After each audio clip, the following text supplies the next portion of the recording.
mamayan,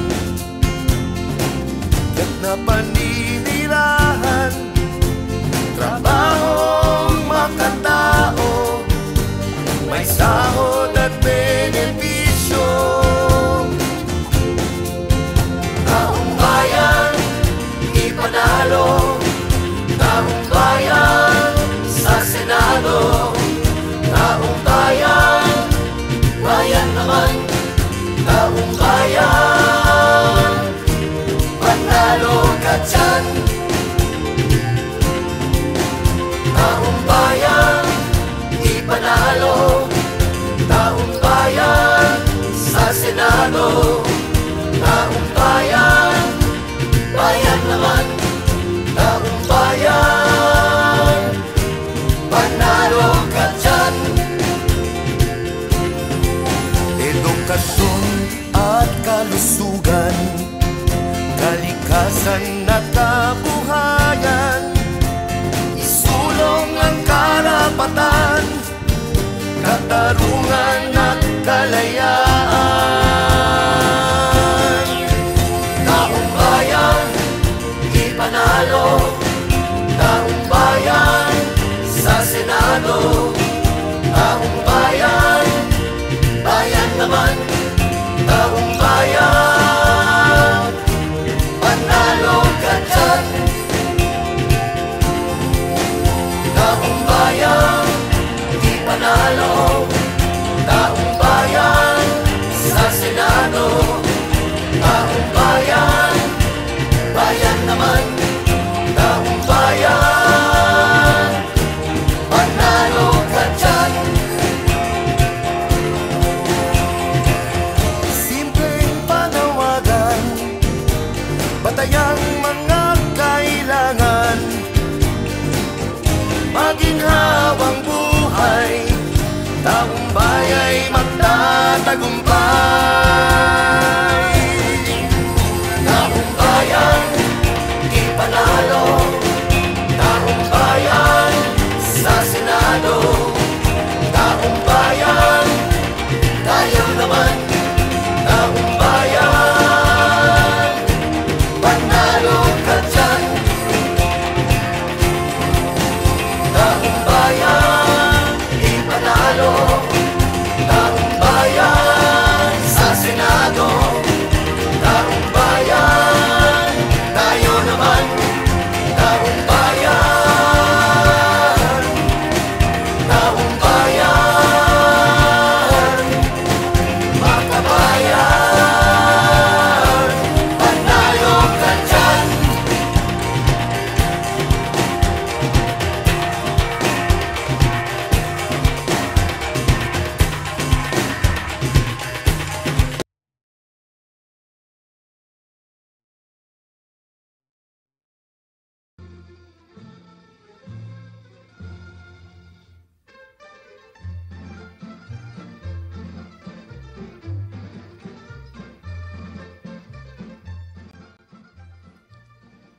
Inihahandog na ugnayan ng manggagawang migrante tungo sa pagunlad o mga taang. Ugnayan sa impapawid. Dito katotohanan ang pinapanigan at dito interes ng bayan ang pinoproteksyonan, hindi ang interes ng ilan.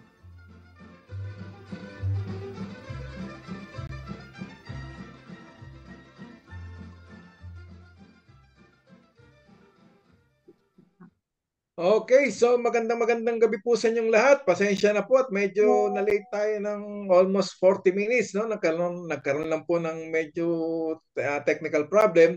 So hindi po tayo pwedeng mawala ngayon sa ere dahil napakahalaga po ng pag-uusapan natin ngayong gabi. So diyan lang po kayo. Samahan niyo kami sa loob ng isang oras sa Balitaan Talakayan. Ito po yung lingkod, Egay Bonzon.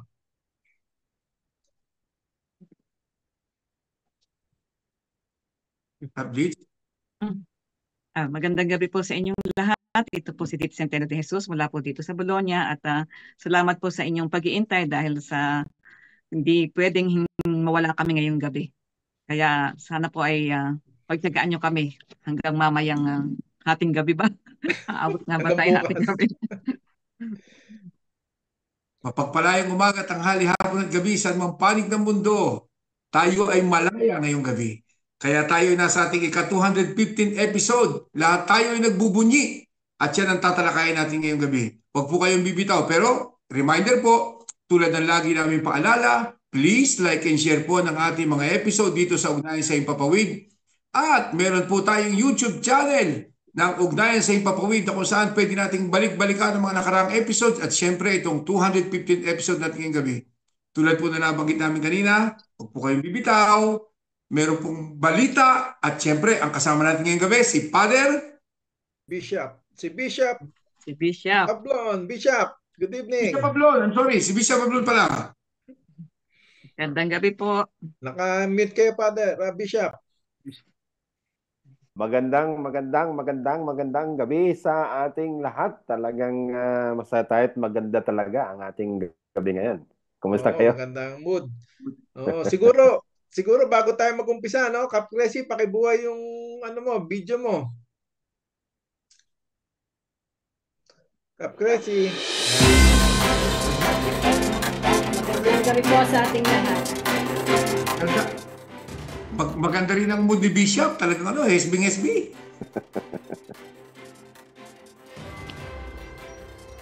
Okay. Para po sa ating mga balita ngayong gabi, pag-aresto kay Duterte, inisyal na tagumpay para sa mga biktima ng madugong drug war. Nagbunyi ang mga kaanak ng biktima ng madugong giyera kontra droga kasama ang iba't ibang progresibong grupo bunsod ng pagkakaaresto kay dating Pangulong Rodrigo Duterte sa bisa ng warrant of arrest na inilabas ng International Criminal Court sa batayan ng Crimes Against Humanity. Kasama ang iba't ibang sektoral na formasyon, nagtipon ang mga grupo sa paligid ng Welcome Rotonda upang magsagawa ng programa sa pagsapit ng gabi. Isinagawa naman ang candle lighting, vigil kasabay ng malakas na sigaw na panagutin si Duterte, ikulong si Duterte. Halos 8 taon ang tuloy-tuloy na isinagawang mga pagkilos at panawagan para sa hustisya ng mga pamilya ng biktima ng kampanya kontra droga ni Duterte. Mismong kapulisan mula sa Philippine National Police ang nagkumpirma sa 7,640 na napaslang sa mga operasyon ng drug war, campaign ng dating administrasyong Duterte. Ayon sa mga grupo ng karapatang lalampas pa sa 30,000 ang bilang ng biktima at pinaslang ng nasabing madugong kampanya kontra droga. Ayon din sa ulat ng United Nations Office on Drugs and Crime, isa ang Pilipinas sa mga bansang may pinakamalalang extrajudicial killings kaugnay ng mga operasyong kontra droga. Supreme Court, hindi maibabalik sa Pinas si Digong. Hindi na magagawa ng Supreme Court na maibalik sa Pilipinas mula sa The Hague, Netherlands si dating Pangulong Rodrigo Duterte dahil walang jurisdiksyon ang kataas-taasang hukuman sa International Criminal Court ayon kay retired Senior Associate Justice Antonio Carpio. Wala na, hindi na magagawa yan. Walang jurisdiksyon ang Supreme Court over the International Criminal Court, saad ni Carpio. Hindi pwedeng orderan. That's another court. Hindi pwedeng orderan ng Supreme Court natin. Oy, ibalik nyo yan. Wala ng jurisdiksyon, hindi pwede talaga, dagdag pa niya. As ordering the return, you cannot order the return sa isang bansa na iba na yung jurisdiction. Iba na yung korte doon.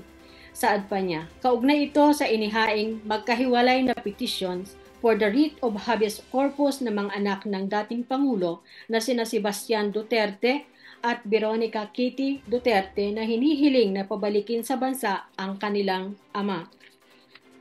At sa iba pang balita, propaganda at drama sa pag-aresto kay Duterte. Ilang araw na ang nakakalipas matapos na maaresto si dating Pangulong Rodrigo Duterte sa dasalang crime against humanity. Ang laban ng kanilang kampo ay dinadaan sa social media kung saan sila pamilyar ang magpakalat ng maling impormasyon. Layunin nito na iligaw ang kaisipan ng publiko sa tunay at totoong isyo, maaliw kayo at mapanatiling mangmang, bunga ng kasinungalingan at drama. Bago pa man ilipad ang matandang Duterte palabas ng Pilipinas, ikinalat nila Attorney Israelito Torion, Attorney Raul Lambino, at dating Executive Sec Salvador Medialdea na umaksyon na ang Korte Suprema at nagpalabas na ng temporary restraining order para mapigilan ito. Noong Martes ng umaga, hindi pa rin tumigil at ginamit ang logo ng The Daily Tribune at muling ipinakalat na naglabas na ng TRO ang Supreme Court. Hindi ito totoo, ayon mismo sa Korte Suprema at sa Daily Tribune. Kumalat din noong Martes, gamit naman ang Washington Post tungkol sa reaksyon ng US President Donald Trump sa pag-aresto sa kanyang best friend na si Duterte. Nang bisitahin ang Washington Post online, walang ganong balita. Mayroon news item sa pag-aresto ng Interpol kay Duterte. Bahagi rin ng propaganda at drama ng kampo ni Duterte ay ang magmukhang kawawa ang dating Pangulo. Matanda na, may sakit na diabetes, walang warrant of arrest, puwersahang hinuli, isinuko ang ating kasarinlan, hindi pinapakain ng maayos. Mismong video feed sa Instagram ng kanyang anak na si Veronica Kitty Duterte ay makikita na lahat ay hindi totoo. May warrant of arrest ang International Criminal Court, binasahan siya ng Miranda rights, may ibinigay na doktor ang gobyerno para bantayan ang kanyang kalusugan at binigyan ng mahabang panahon para maging maayos ang paglipat niya sa The Hague sa Netherlands. Walang-wala sa halos 8,000 na biktima na pinatay ng kanyang Oplan Tokhang na karamihan ay mga bata at inosente na walang warrant of arrest, kakatok at biglang papasukin ang bahay ng mga pulis. Walang tanong-tanong na babarilin kapalit ng 10,000 pesos reward bawat ulo. At lahat ng yan ay totoo. Batay na rin sa testimonyang ibinahagi mismo ni Duterte sa Senado at Quad Committee ng Kamara at ng iba pang kasabwat niyang opisyal sa bersyon niya ng War on Drugs. Ngayon, ang mga salitang human rights, warrant of arrest, maawa, matanda na, ay napakahalaga kay Duterte at kanyang mga supporter. Pero, noong naghahari at nasa poder, bingis sila sa mga naging biktima ng kampanya. Hindi maintindihan kung bakit ang isang tao na inakasuhan na mamamatay tao ay itinuturing pa na pinakamagaling na Pangulo ng Pilipinas. Para sa bayan ba o para sa sarili?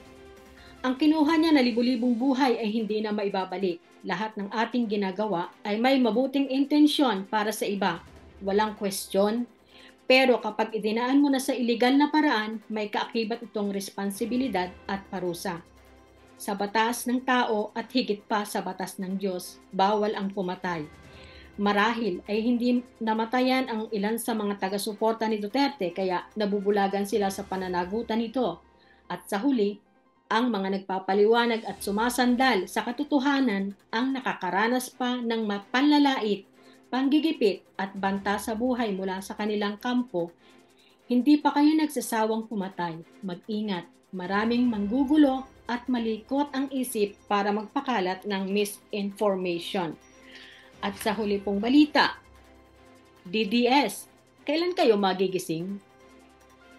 Para sa mga DDS, hanggang ngayon ay pinagtatanggol ang drug war.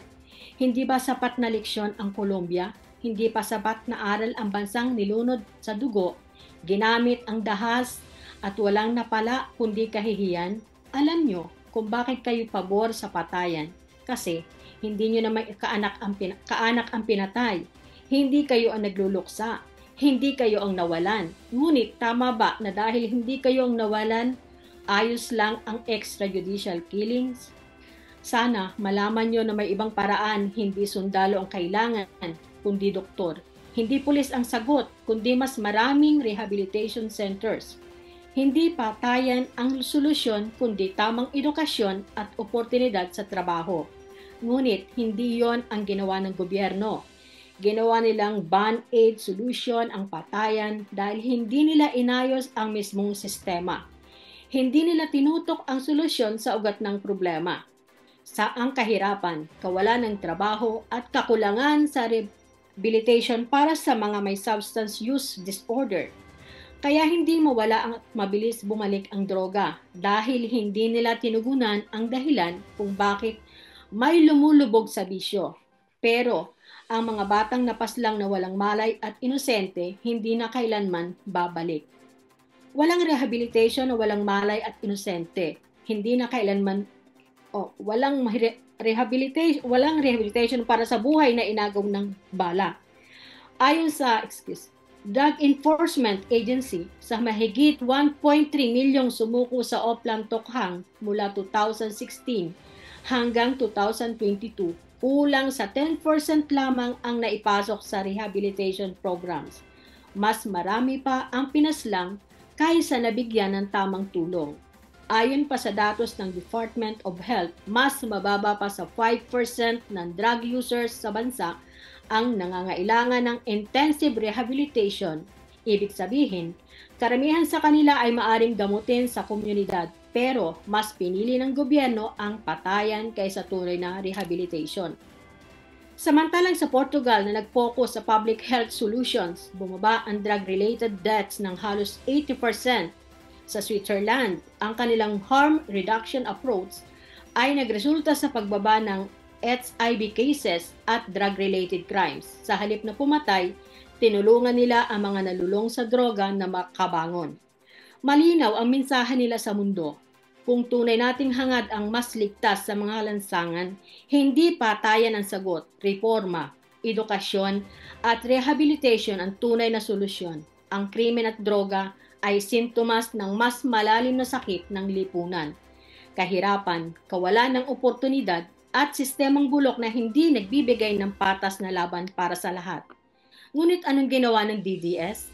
Pinagtanggol ang bawat putok ng baril, pinalakpakan ang bawat patayang hindi pa nasisiyasat. Pinaniwala ang sarili na ang lahat ng namatay ay kriminal kahit hindi totoo. Kahit malinaw na ang drug war ay isa lang malaking racket na nagpapayaman sa mga korap na opisyal, nagpapalakas sa mga sindikato at nagpapapatay sa mga mahihirap. Ngayon, nasaan si Duterte? Nakakulong sa International Criminal Court. Ang anak niyang si Sara, iniimbestigahan sa mga kasong korupsyon. Ang mga dating DDS, influencers, nag-uunahan maglinis ng pangalan. Ngunit ang pinakamalungkot sa lahat, wala pa ring hustisya sa libo-libong pinatay. Dugo ang ibinayad sa kayabangan. Ngayon, sino ang lumuluhod sa harap ng mga hukom? Sino ang nakaposas habang binabasa ang hatol ng niyang pagkakasala? Sino ang hindi makatingin sa mga mata ng mga batang naulila, ng mga asawang naghihinagpis ng mga pamilyang hanggang ngayon ay naghahanap pa rin ng hustisya? Si Duterte, dati siya ang nagpapatumba, ngayon siya ang bumagsak. Dati siya ang nag-utos ng pagdukot, ngayon siya ang nakakulong. Dati siya ang mayabang na naghamon sa mundo, ngayon siya ang tumatakas sa sariling multo. Ang kanyang digmaan kontra droga ay hindi kailanman isang digmaan para sa bayan, isa itong digmaan para sa kanyang kayabangan.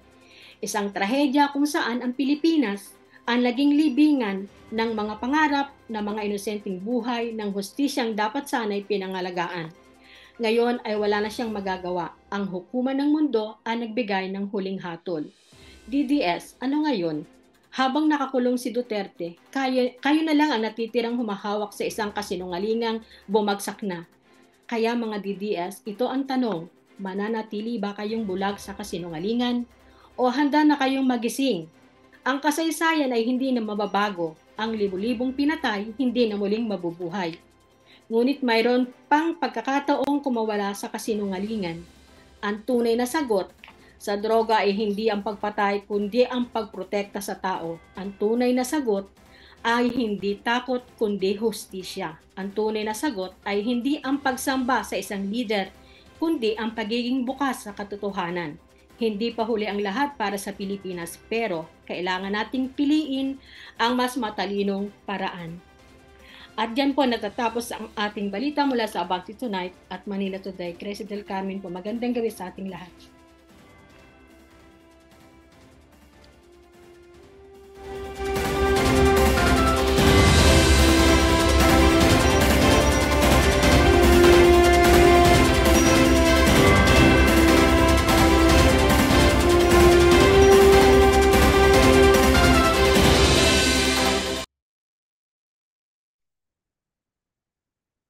Kayo po ay nakikinig sa Ugnayan sa Himpapawid.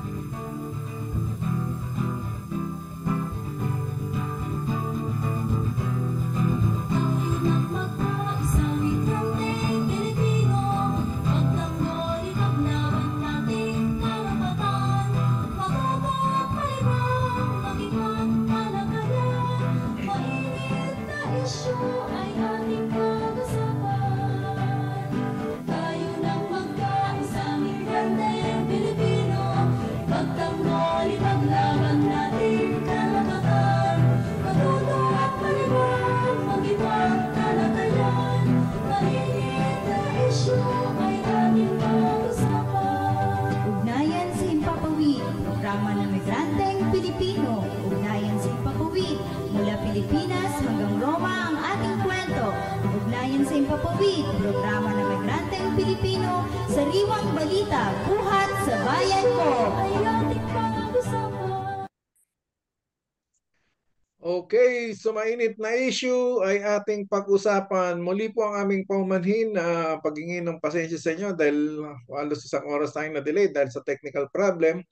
Pero hindi po tayo pwedeng mawala ngayong gabi dahil napaka-importante po ng araw na ito.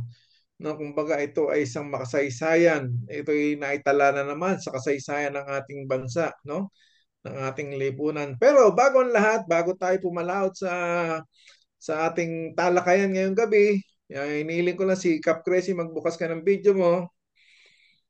Cap Cressy.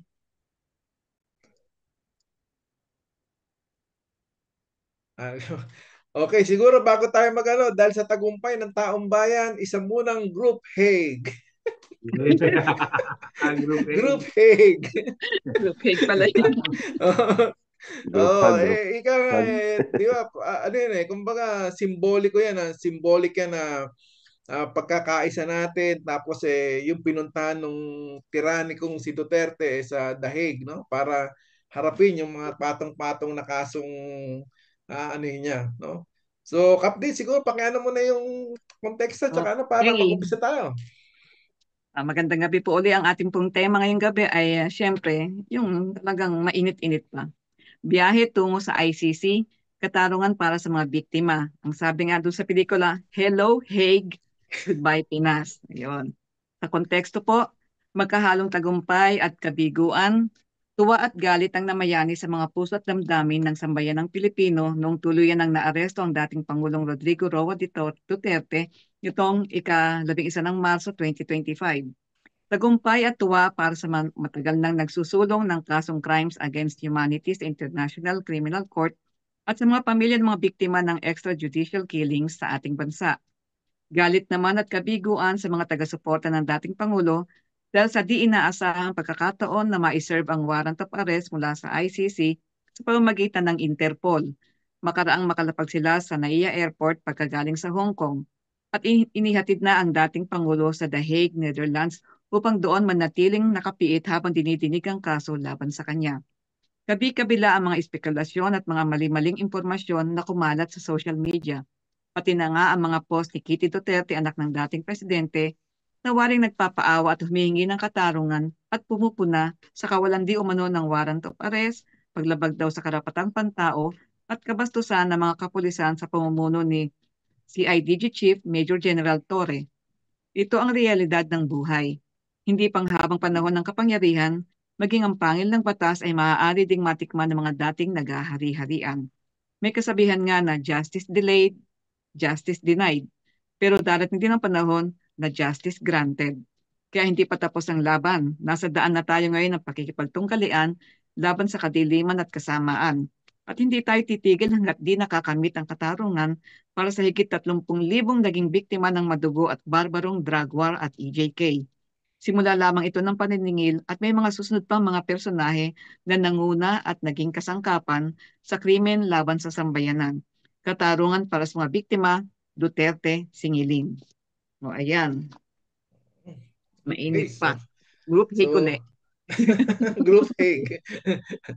Hindi, ika nga Cap Ditz, no? Cap Edwin Bishop, Cap Cressy, talagang hindi natin inaasahan dahil isang linggo na ngayon, ano? Simula nung umugong yung, kasi kung matatanda natin, last Thursday, March, ano ba yun? March 6 yata yun, 7. 6. 6, no? 6, March 6. 6.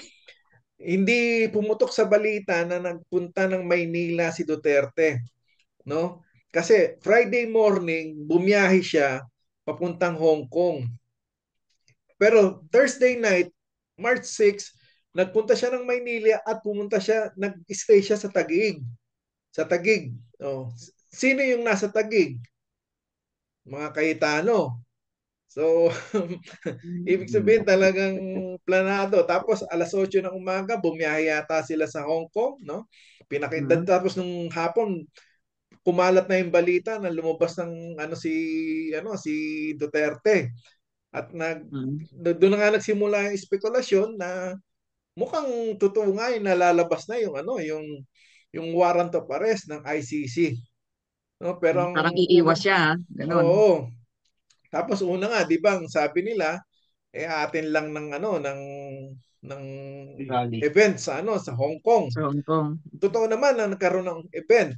Pero tinanong natin yung mga kasamahan natin doon kung matagal lang, kasi kung ang event, malaking event, usually, 'di ba, pagka malaking event, mga a month before o 2 months before naka-announce na yan. Pero sabi sa atin ng mga kasama natin doon, ano lang daw, ilang araw pa lang daw ina-announce yun. Ibig sabihin, kumbaga parang nasa plano na nila yun, just in case na meron silang frente na kunyari doon para makapag-stay sila, and then yun nga, siguro hindi rin nakakuha ng asylum sa kaya napilitang umuwi ng Pilipinas, no. Pero siguro mas maganda, Bishop Edwin Capresi, ano yung muna natin yung isa-isa? Ano yung mga naging pakiramdam natin nung makita nating kasi ako nagising ako doon sa nung nag-text si Pad sa akin sa GC, di ba? Tinext niya yung inaaresto na si Duterte. Kaya hindi na ako natulog nun. Maghapon na ako nag-monitor nun. Pero tuwan-tuwa. Kumbaga, ang daming kayo, Bishop Ditz, Cap Edwin. Actually, sa bahagi ko, alam nyo, nung gabi, iba kasi yung oras natin eh. Nung gabi before yung Lunes ng gabi. Oo, Lunes ng gabi, di ba? Kasi Martes na sila na actually, may tip na. May umabot na sa akin na may arrest warrant. So, lagi ako nag-monitor sa hanggat umabot na ng 1:00 ng gabi sa atin, which is alas 7 yata or sa Pinas. Nakatulog na ako. Bumigay na yung aking lupang katawan eh. Gusto ko sanang pagkahuli ay kaagad akong makaalam. Wala, bumigay yung lupang katawan. Pagkagising ko, punta ako sa ayun nga. Totoo nga, yung umabot sa akin na tip na may warrant na at kasi syempre sa bahagi ko siya parang oh my God, pwede pala, mangyayari pala, pero of course ay kailangan din nating maging critical dahil it's not because talagang pwedeng mangyari. May mga nangyayari sa bayan di ba? So, ang consistent lang talaga, kasi hindi sila consistent. Kung hindi sila nag-away, kung hindi nag-away yung mga unitives. Kung hindi nag-divorce. Kung hindi nabiyak. Kung hindi nabiyak yung unitives, hindi pa rin mangyari yan Totoo. Kaso nga lang, hindi sila true doon sa kanilang sumpaan, di ba? Nung kanilang sila. Hindi sila true doon sa kanilang sumpaan kasi may kanya-kanya silang bit-bit na personal na mga interest. Nung nangyari nang nanalo sila, hindi na maitago yung kagustuhan nila sa kanilang mga interest sa politika at sa kanilang kagahaman. So, nag-break nga sila. But who is the very consistent? Ang taong bayan. Ang mga tinatawag nilang mga makakaliwa, ang tinatawag nilang mga rebelde, mga etc. Hindi tayo bumitaw. Hanggang sa ICC, hindi tayo bumitaw.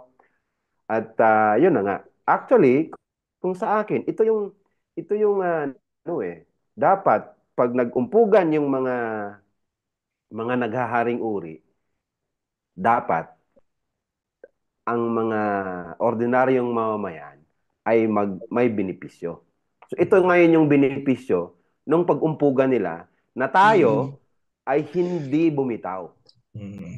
Kaya ito yung panawagan din natin sa taong bayan na kasi marami pa rin sa Pilipino ngayon na ang tiningnan nila, this is Duterte versus Marcos. While it is true. While it is true, kasi personal na nila eh. Actually, this is Duterte's plus Marcoses against the taong bayan. Dapat ito yung natin. At siyempre, masaya tayong totoo, pero umpisa pa lang ito. At ang maganda pa rin pala dito, kundi siguro kayo, matagal na kayo hindi na-bash, matagal na kayong hindi na atake ng mga trolls at mga DDS. Pero ngayon, bumalik sila. Nagbalikan sila lahat. Kung nakita niyo yung post ko, actually, for the first time na nagkaroon ako ng reels na halos mag 600,000 yung views.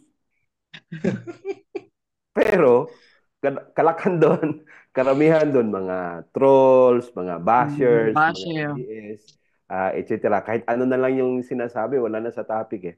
Very simple yung aking nilabas Ang sinabi ko lang, "Hoy, mayroong warrant." Hindi totoong walang warrant. Nako, dumami yung aking mga biglang dumami din yung aking mga followers. Di ba? Pero ang gusto ko sabihin, habang medyo wala lang, ngayon ay totoo pala talaga na yung totoo pala talagang may mga fanatics. Totoo pala talagang may mga taong hindi nag-iisip. May mga tao talaga na hindi anong tawag yun? Hindi ginagamit yung utak. Kasi 'di ba yung binanggit kanina ni Chrissy, 'di ba? Nung magpalabas sila na wala daw warrant, pero meron ding isang video na si Digong mismo ang sumasaway doon kay Hanilet. Hindi, merong warrant. 'Di ba? Siya yon. Pero doon sa media ang sinasabi na niya, wala nang warrant. Ito namang mga followers niya, kahit anong sinasabi niya, ay tinanggap bilang truth. Na hindi naman totoo. Nung magpalabas na naman sila, actually, yung certiorari, pinail nila, 427 natanggap sa korte. Alas 6, naglabas yung korte ng statement na, oo, natanggap nga namin. Aba, wala pang umaga may lumabas ng may TRO daw. Kaya nga nag-post na naman ako, pinutakti na naman ako. Kasi, tingnan mo yung Pero, masaya tayo, pero nakakalungkot din na meron talagang mga taong ganun. At isa pang nakakalungkot dito, sanay naman tayo na pagka may sinabi tayo versus against Duterte, sabihin nila na tayo ay maka-Marcos. Pag may sinabi tayo against the Marcoses, sabihin nila tayo ay mga DDS. Hindi nila nakikita na this is not about Marcos versus DDS. Pareho lang naman yan Kasamaan versus kadiliman lang naman yan Kundi isa itong kasamaan, kasamang kadiliman versus taong bayan.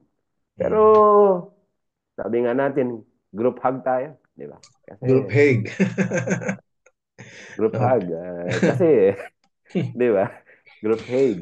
Kasi, masaya na, yun na nga, may ganitong pwedeng mangyari. At, di ba? Nangyari. Nangyari. Ako, actually, sinisingil nga ako nitong isang kaibigan ko Sabi ko kasi noon, hindi mangyayari yan. Ako bagamat tuloy tayo, porsigido tayo, nagkampanya, tinutulak natin na mangyayari yan. Sinasabi ko, hindi mangyayari yan. Kasi nga, di ba? Team unitive sila Pero, nangyayari dahil yun na nga. Pagka yung mismong mga gahaman ang nag-aaway, minsan may kapakinabang doon sa mga ordinaryong mamamayan. Dapat ito ring tingnan din natin na pwedeng mangyari. Okay, Kapdits, Kap Edwin. Si Kapdits muna. Ako, nung araw na yun, yung Martes, yun yung puno talaga ako ng trabaho maghapon. Pero, unti-unti ako, nagre-repost ako nung buhat ng umaga na yun. Nagre-repost ako nung lahat ng mga lumilitaw na mga sa newsfeed ko. Repost ko lang yun, pero tinitira na ako dun sa mga post ko. Sabi ko, grabe ka ako yung mga ito. Hindi ko tuloy malaman kung ano ba, kung nakikita ba nila yung halaga nung nangyari na itong pag-aresto. Para bang nag-uusap na kami mag-asawa, sabi ko, itong mga ito, hindi kaya nila pinanood yung mga nakaraan noon na mga panayam, yung mga hearing, na talagang lutang na lutang talaga yung kasamaan at kadiliman ng dalawang dating magka-love team. Tapos ngayon ang tinitira tayo. Tayo ngayon na mga consistent tayo sa paglaban natin, pero tayo ngayon ang binabash nila. Kaya nakita ko yung post ni Bishop, natatawa na lang ako sa mga tao na to. Pati nga kami, pati ako, ang tira sa akin tungkol sa anak ko. Nung basahin ko maling impormasyon ang nakalagay. Wrong send. Wrong send yata. Ewan ko, pero akong tinitira. Wala, ang hirap talagang ng ating mga kababayan. Nakahain na yung mga katotohanan, pero pinipilit pa rin lang takpan yung mga mata nila. Ano naman sa part ko, yung umpisa, talagang hindi ako umaasa na magkakaroon ng resultang madadala agad si Duterte, si Digong sa Hague. Kasi alam mo naman yung galawan ng gobyerno from the very start, alam mo, very inconsistent sila, masyadong hilaw. Hindi kami ganito, hindi kami suportado dahil hindi na naman tayo miyembro ng ICC, wala na silang jurisdiction. Hindi kasi sinarado ni General Nicolas Torre yung mga nangyayari sa loob, kinulong niya dun sa base. So lahat tayo, TDS, Marcos loyalists, at saka tayong mga Pilipinong may mga matinong kaisipan, nangangapa kung ano yung totoong nangyayari sa loob. Hindi natin expect na ito pa lang si General Torre, talagang desidido, di ba? Na talagang sinabi niya, ako ang masusunod, ako ang commander dito. Wala kayong ibang pwedeng kausapin. Dito ako ang magdidesisyon. Di ba? Hindi natin nakikita yun Kaya ako, pessimistic ako. Sabi ko, baka tumagal pa to. Na pag tumagal to ng 1-2 araw, makakakuha pa ng TRO ito sa Korte Suprema. Baka hindi agad ito makalipad. Baka umabot to ng linggo, buwan, hindi pa ito mahohoyo sa dahig. Sa naman ng Diyos, sabi nga ni yung mga bagay na hindi natin inaasahang mangyayari, dulot ng Panginoong Diyos, nangyari. At ngayon, ang hustisya, kahit pa paano, naaninag na natin. Ang problema nga, dito sa mga pangyayaring ito, after na si Digong, bago pa lang si Digong ilipad, papuntang dahig, hanggang siya nailipad na, naglipa na mga fake news. Yung mga fake news na yan, yan yung patuloy na naglulubog dito sa mga Dutertards, mga zombies na ito, na talaga namang, sabi nga ni Father, at saka hindi mo mahagilap, saan ba nga? Anong kaisipan meron itong mga ito na hanggang ngayon, inilinya na lahat ng mga detalye, mga proof, na kung ano yung krimen na nangyari, na mahigit 35,000 mamayang Pilipino. May mga pamilya ito, may mga pangalan, may mga address na kung saan naghahatag at naghatag pa ng kaso nila sa ICC at mga korte. Paano mo sasabihin hindi totoo na nagkaroon ng tokhang at mayroong mga pinatay na walang kalaman-laman? So ito mga fake news na ito, hilingin natin, baka naman si Kap Edu, ang ating director, mayroong mga Kaya Sample. Ika nga, sample. Yung nga ng mga sample ng fake news na yan. Pinaandar na naman ang propaganda machine ng mga Duterte. At kayong mga Dutertards naman, niloloko na kayo, sinishare nyo pa talaga. Itong rally na ito ay hindi po nangyari sa Netherlands. Ang rally na ito na nilagyan nyo na naman ng audio ng Duterte ay hindi po sa Netherlands. I-fact check po natin saan nga ba yan. Ang pictures na yan at video na yan ay part po ng rally na nangyayari sa Serbia. Hindi po yan sa Netherlands. At hindi rin po mga supporters yan ni Digong. Kaya makikita nyo sa video na ito, Serbian flag po ang makikita nyo. Hindi po yan sa Netherlands. Tigilan nyo yan ha. Tigilan nyo yung pangloloko nyo na yan. Kung talagang marami kayong mga supporters ni Duterte, gumawa po kayo ng legit na pagkilos nyo. Huwag kayong gumamit ng fake na video. At huwag nyong niloloko ang inyong mga kapwa DDS. Kayo-kayo na nga lang, kukunti na nga lang kayo, naglolokohan pa kayo. Oo nga eh. Tsaka, kung friends tayo sa kung friends tayo sa Facebook, di ba nag-post ako kanina kung paano malaman in a very simple way na ito ay fake news.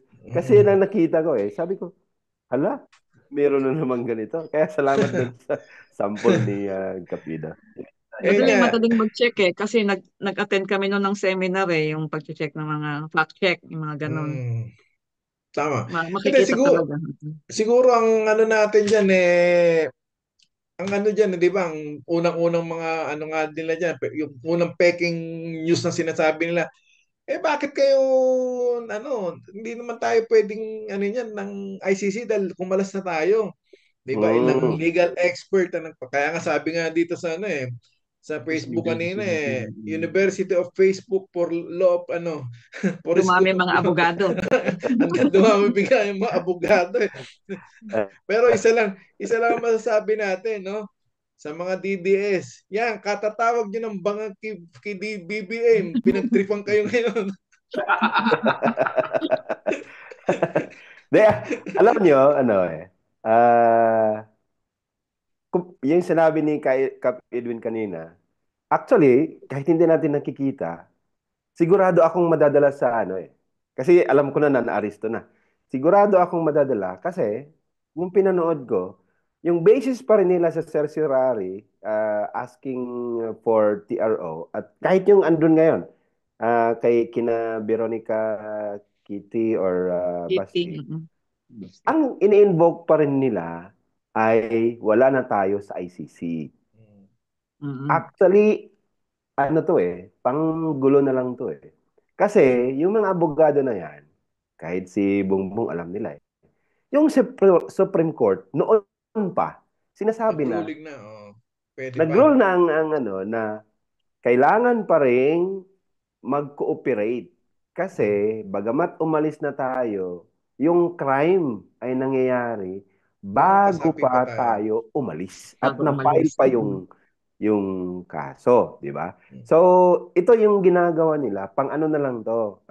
Bang tawag niyan? Para panggulo na ang next nang sasabihin nila yan yung mga yung mga Supreme Court ay mga bangag na rin. So, kasi di ba?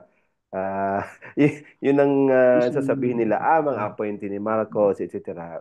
Well, tama naman din yan ng mga ganyan eh. Pero nga, ito yung mga dahilan. Pero meron akong sa page 6 pala, sa 15 pages na warrant of arrest. Iba rin tong ICC magbigay ng warrant of arrest, may explanation pa.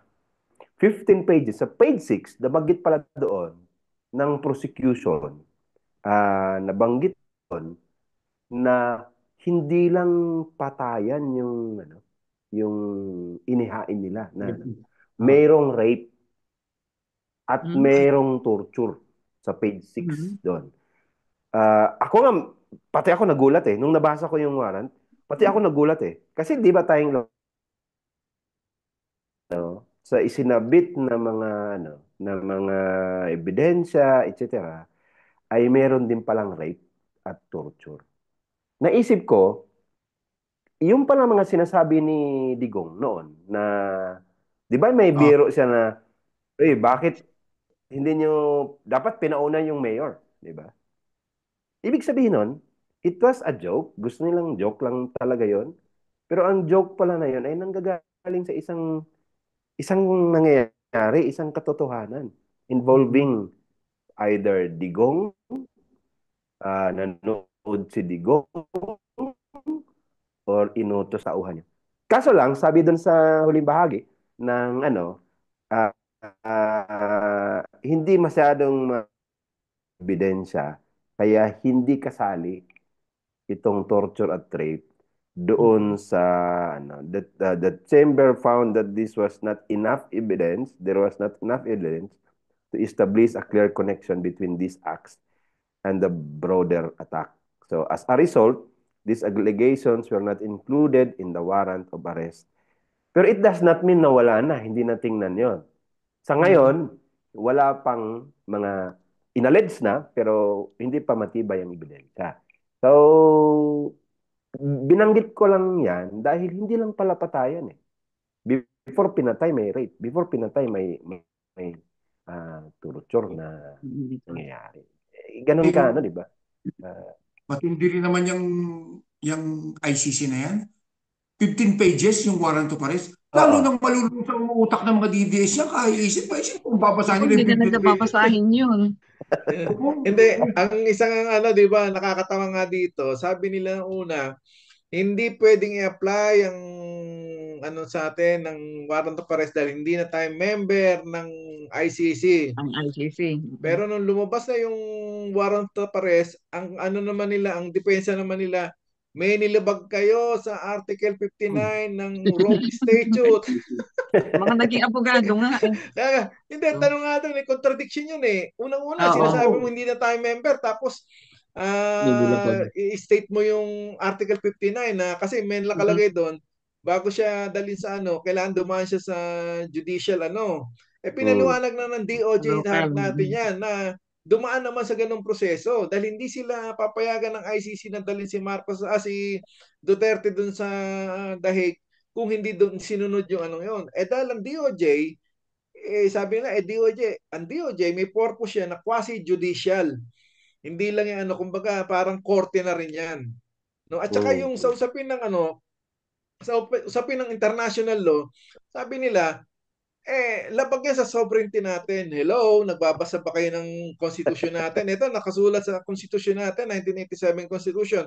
Article 2, Section 2. The Philippines renounces war as an instrument of national policy, adopts the generally accepted principle of international law as part of the law of the land, and adheres to the policy of peace, equality, and justice. So, yun, napakalinaw nun. At bukod doon, nung si Marcos nung Martes, di ba, ng alas 11 ng gabi sa Pilipinas, alas 4 dito, tsaka lang siya nagsalita nung nakaalis na si Duterte. Si Marcos, hindi niya sinabi, ang sinabi lang ni Marcos Jr., compliance lang. Sa bakit? Totoo naman. Nang kumbaga playing safe pa rin siya, na hindi siya talaga nag-adhere sa ICC, kumbaga compliance lang sa Interpol. Pero mas maganda yung paliwanag ni General Torre. Panoorin natin, Kapedo. And the birthday boy. General Nick Torre. Maraming salamat po, ma'am. At maraming salamat sa suporta ng ating mga kababayan. I just would like to reiterate that I don't find joy in doing these difficult jobs. Una-una, sayang naman yung handa ko ng birthday ko. So, gusto ko lang i-emphasize na hindi ko ito ginagawa para sa personal aggrandizement o kung ano pa man. Kundi ito ay ginagawa natin dahil ito ay trabaho natin, especially that I'm the chief of the Criminal Investigation and Detection Group. This is something that has to be done para magsimula ang judicial processes na nagkataon ay dito na sa ICC, an international body, na talagang kung naghahanap sila ng neutral na body para mag-decide sa mga reklamo laban kay former PRRD, ito ng ICC. Kasi ang mga tao rito ay mga foreigners. Hindi ang mga judge dito ay foreigners. Wala itong pakialam sa Pilipinas. Wala itong pakialam sa personalidad. Ang pakialam lang nito sa mga facts na ibibigay sa kanila para desisyonan nila. gusto kong i-emphasize, ang mga judge na yan ay mga foreigner. Pero ang complainants dyan ay mga Pilipino. Ito yung mga Pilipinong nung panahon ni PRRD ay walang nakitang pag-asa sa judicial system, sa judicial processes sa bansa natin ng mga panahon yon. Kaya pumunta sila sa ICC. Kasi nakita nga nila, sitting senator and former justice secretary nakakulong eh. So, ito yung mga taong walang kakayahan na lumaban at wala na nakitang pag-asa kaya pumunta sa ICC. At gusto ko rin emphasize, hindi ito yung mga taong kayang kumuha ng serbisyo ng mga abogado di Campanilla. Ang mga abogado nila ay mga volunteer din na ang dala-dala lamang ay ang paniniwala para sa hustisya. So sa ngayon, dinala nila sa isang forum na neutral ito, si FPRRD, and the former president, I'm very sure, has the capacity to defend himself using the lawyers that he can afford, that he will get. So, I think this is fair. At sa warrant of arrest na inilabas ng ICC, magsisimula ang lahat ng iyon kung ma-take into custody si former President Duterte at madala sa kanila, ma-endorse sa kanila para they can take the jurisdiction and the judicial process can start so that justice can be dispensed for all. Kung siya ay inosente, mapabilis ang pagdeklara na siya ay inosente. Kung siya ay guilty naman, mapabilis din ang pagbigay ng hatol sa kanya para mabigyan naman ng hustisya itong mga nagre-reklamong nagkiklaim na sila ay naging biktima ng paglabag niya sa batas. Yes, tama po, no? Okay, so very well said, General Torre. Grabe. May basa kanya. Commander na rin daw yan ng CPP-NPA. Believe din ako kay Torre, ano? To be honest, ngayon ko lang din na-realize na, pinagpipilitan nila na nakingialam daw yung international body, mga foreigner daw nakikialam. Pero tama si General Torre eh. Paano na lang kung ang Pilipinas ang nag-aresto kay Digong dahil kinasuhan siya sa Supreme Court? Ang sasabihin naman nila, politics ito kasi kalaban si Bongbong, ano? Di ba? Pero tama si General Torre, pasimple lang. Dapat magtiwala sila dito dahil neutral ground ito. Galing naman. Neutral body. Ganda. Neutral body. 2 minutes lang, yung akin naman, dahil bishop naman ang ating kasama ngayong gabi, medyo magiging religious ako ngayong gabi. Ang akin lang, parang... Mabait ka ngayon. Mabait nga ako ngayong gabi. Parang, ang akin lang, parang nakatadhana talaga eh. Dahil hindi naman natin, talaga ako, nung mahalal si Bongbong Marcos, sabi ko, hopeless na to. Mukhang malabo. Mukhang malabo na magkaroon ng hustisya yung mga AJK victims dahil si Bongbong Marcos nga, dahil party sila ng Unitim. Pero, dahil nga matabi ng bunganga nitong Tatay Digong ng mga DDS, inumpisa niyang tirahin si Presidente Bongbong Marcos na adik, ganon, gumagamit ng cocaine, kung ano-ano, ng pulburon. Doon na nag-umpisa na hindi mo isipin na pwedeng mangyari dahil sino nga ba naman si Bongbong Marcos para gawin na isuko si Duterte sa ICC through Interpol. Ito yung nagbigay ng marangyang heroes burial sa kanyang ama na matagal na nilang inaasam-asam noong pa. Di ba ka? At ang boto rin ng mga DDS at pinagsama mga Marcos loyalists daw ang nagpapanalo sa kanila na hanggang ngayon questionable pa dahil sa alam naman natin, hindi pwedeng sino ba naman may matinong katupan na mag-iisip na talaga maniniwala na sila nanalo sa matinong pamamaraan at pantay na pamamaraan. Sabi ko nga, pinagsama-samang mga pagkakataon, di ba? Na nag-away sila na sa tingin ko imposible mangyari na nakatadhana. At kung alimbawa talagang itinadhana na si General Nicolas Torre ang ilagay doon. Dahil kung hindi po ni General Torre ang inilagay na commander na mag-aaresto sa kanya, wala akong nakikita other than General Torre na pwedeng gumawa noon sa mga kasalukuyang general na nakaupo ngayon na talagang meron talagang desidido na gawin yung trabaho nila na iniata sa kanila. Walang may ganung tapang ng pulis ngayon na general. Wala. Dahil lahat sila ay nakinabang kay Duterte. 99% sa kanila mga Ika nga nakinabang from 2016 to 2022. Kaya hindi nila pwedeng banggain si Duterte ng ganun. Tanging si General Torre lamang. Kaya sabi ko nga, ang lahat ng ito ay nakatadhana. Lahat ng ito ay nakatadhana na talagang itinadhana ng Panginoon na may tamang panahon siguro para damputin na ito, ikulong, dalhin sahig. At siyempre, yung tamang panahon din na ito ay mahatulan at makulong ng minimum na 30 years diyan sa dahig dahil sa mga ginawa niyang krimen. Pagpatay, mahigit 35,000 Pilipino ang pinatay, kinatay na parang daga ng True EJK at tukhang ni Duterte. Hindi po invento yan. May number yan, may pangalan, may mga tao. Kaya kayo mga DDS, gising-gising na. Ito, pag-usapan natin yung Bishop, yung tungkol sa sinasabing hinihilingan nila na mapabalik sa Pilipinas si ex-president Digong. Napanood ko sa isang tungkol sa interim release. Dahil hindi pag pala napunta ka na doon sa ICC sa The Hague, sa jail, hindi ka na pwedeng lumabas hangga't na may mga pagdinig sa kaso mo.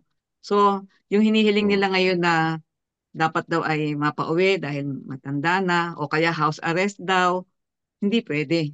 Pero kung interim release daw, yung kung merong medical emergency intervention, pero yung mga check-up, hindi rin. Doon ang check-up. So talagang si ex-president doon na siya. Kasi hindi tatalab yung mga style nila sa Pinas. Di ba alam mo naman natin sa Pinas, mag-certify yung doktor na may ganito, dahil sa korte, pero nag-usap na yan Kaya grant na lang na korte dahil parang sinasabi ng judge, mag-ano naman kayo, mag-effort naman kayo, gumawa naman kayo ng di ba? Tapos, hindi pwedeng basta-basta, mag-effort naman kayo ng konti. Hindi ito mangyayari sa ICC. At Di ba, Bishop, sinubukan pa nila na si Bongo may dalang ambulansya at saka medical, mga doktor. Nasusunduin daw. Hindi pwede. Na hindi pinapasok ng General Torre. Yung mga pinamay na nag-action ni General Torre, talagang naka-number na, nakadetalyado na alam nila, darating si Sara, hindi rin papapasukin. Dahil pag pinapasok si Sara, mag-iiskandalo. Hindi mo naman pwedeng hilahin yan dahil Vice President siya ng Pilipinas. Tulad ng ginawa doon sa kina Medialdea at sa kung sino-sino pang mga abogado ni Duterte na hinila. Hindi pwedeng gawin kay Sara, makakagulo talaga. So talagang pinagplanuhan at sabi ko nga tadhana na makulong na nga yan. At ngayon nga, yun. Maghihimas ng rehas doon. Saka may natutunan tayo dito. Yung laging ginagamit naman natin to Ginagamit ni Digong dito malag. Di ba mahilig din ang Pilipino sa, where's your manager? Di ba? Kakausapin ko manager niya. Kausapin ko manager. Ginamit ngayon ni Digong. Sanang kakausapin yung pinakamataas. Sabi ni Torre. Yung mataas. Ako ang pinakamataas dito. Ako na yung may dito. Commander dito. Wala na iba. Di ba? So, parang sabi siguro ni Digong dito malaba. Anyway, meron pa ako isa. Di ba? Parang dito malaba. Yun. Anyway, meron ako isa. Kundi, ito yung mga inconsistency ng mga tao, di ba? Sabi nila, pagdasal daw nila si Digong, tanda na, etc. Tapos nag-prayer rally pa sila. In fact, may mga bayan talaga na nanawagan na go to Bishop, bago kayo ano yung masasabi niyo yung Bishop kasi, di ba? Hindi lang Pilipinas ang nakaalam. Nung isang beses sinabi ni Duterte na, who is this toot God, di ba? Toot God na kumbaga minura niya yung Diyos, tapos ngayon mag-aano sila ng dasal daw. Wala namang masama. Your God is stupid, sabi ni Digong. Yun nga. Tapos the Pope is a whore, di ba? Sabi niya. Tapos ngayon, magdadasal sila. Tapos ako, sinabihan nila demonyo at satanas. Di ba? Sinabihan nila din sa demonyo daw ako, satanas din ako. Tapos nag-prayer rally sila. At sabi nila, ipagdasal nila si Digong. Sabi ko, ano nangyari sa mga taong ito? Parang kahit iniisip man lang nila, yung sinasabi nila at ginagawa nila. Na, contradiction Grabe yung, grabe yung contradiction na, hello? Tsaka, ito pa, mga dalawa siguro bago baka makalimutan ko. Naglabasan na naman ngayon yung human rights, due process, di ba? Pero tingnan mo, may due process ba? Buti pa nga sila, hinayaan pa muna ni General Torre na sumunod sila dun sa oras eh. Pero, nung hindi na talaga, sabi ni General Torre, hindi na pwede ito. Di ba? Due process pa rin yun. Bakit? Yung mga biktima sa Tukhang, may due process ba doon? Wala eh. Di ba? So nakikita mo ngayon. At isa pa, ang gobyerno natin nagpadala agad para sa lawyer or ano pa man yung dapat suporta ng gobyerno ng Pilipinas para kay Digong. Ngayon, hindi nakikita ng mga DDS to, pero nakikita natin to at hindi tayo masaya dito. Grabe. Grabe ka naman, Bishop. Hindi ka masaya na ang gobyerno ay kumilos na tumulong sa kapwa natin Pilipino na ICC na ngayon. Hindi tayo masaya dahil tingnan mo naman yung nangyari kay Mary Jane Veloso na ang talagang nag-abogado ay ang NUPL. At ang talagang di ba? Nung may desisyon na bago pa magbigay ng abogado kuno yung gobyerno. Ngayon itong kay Digong. Tapos sabihin nilang hindi espesyal. Hindi po totoo na hindi espesyal yung treatment kay Digong. At kaya hindi totoo yung mga sinasabi nila na kinawawa si Digong. Di ba? Siguro, Bishop Ditz, Edwin, kasi nakikita ko rito si Chairman Gary Martinez. Chairman, baka pwedeng gusto mo na sumama sa discussion. Pasamahin natin. Para mas masaya. Pasok na po, pasok. Pasok na. Ay, meron yung, ituloy ko na yung sinabi ni Bishop, yung tungkol doon sa ipinagsisigawan at talagang luhang-luha ang mga DDS na sinisigaw na due process daw para sa kanilang Tatay Digong. Alam mo ba, merong isang post ng isang asawa ng dating biktima, naging biktima ng Tukhang. Talagang medyo kumurot sa isipan ko eh. Alam mo sabi niya, buti pa nga si Tatay Digong inaresto. Yung asawa ko, binaril agad-agad, walang kalaban-laban. Di ba? Ano yung due process na isinisigaw ninyo? Yung tatay ninyo doon, ang ganda-ganda ng kwarto. Hindi nga kulungan yun. Sabi nga ng mga taga-Manila, mas maganda pa yung kwarto ni Tatay Digong sa Daig sa condominium apartment ko sa Manila eh. Di ba? Libre pa. May banyo. Kompleto. Tsaka yung issue ngayon, nanganak lang nanganak. Ano pa yung diyan, 'di ba sino ba yung nagsabi kay Bongbong na traitor tinraidor daw niya si Sabi ni Bato, 'di ba? Sabi ni Senator Bato, tinraidor niya si Digong. Tapos sumagot si Smart Kid. Sabi ni Smart Kid, hello, si Sigadon. Sabi niya, paano nagtatrader rin? Hindi naman sila close. Ang tinatrader lang yung alay tsaka yung kaibigan. Ayun, kaibigan. Yun lang ang tinatrader. Sabi ko nga sa post ko, smart na ngayon si Gadon.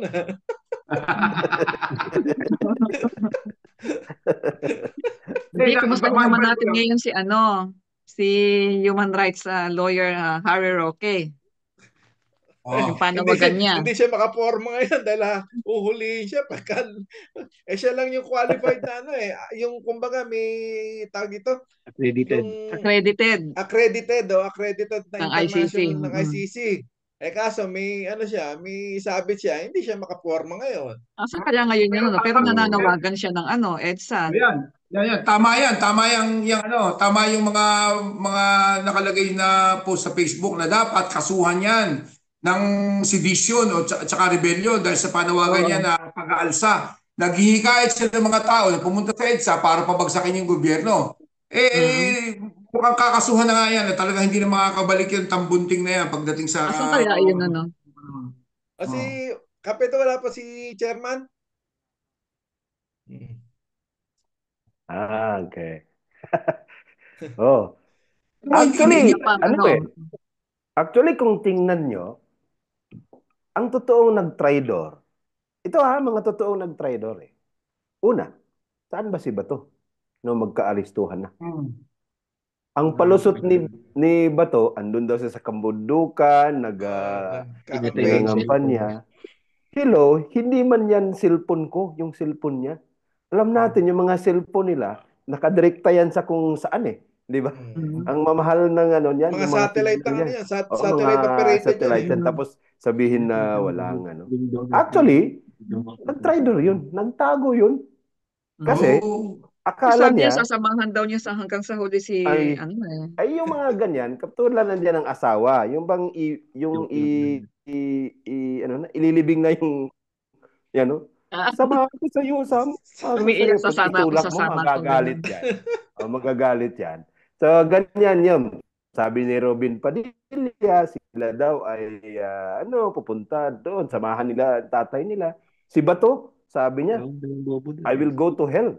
Para lang, hindi nga kayang magpakita ng aristuhan eh. Di ba?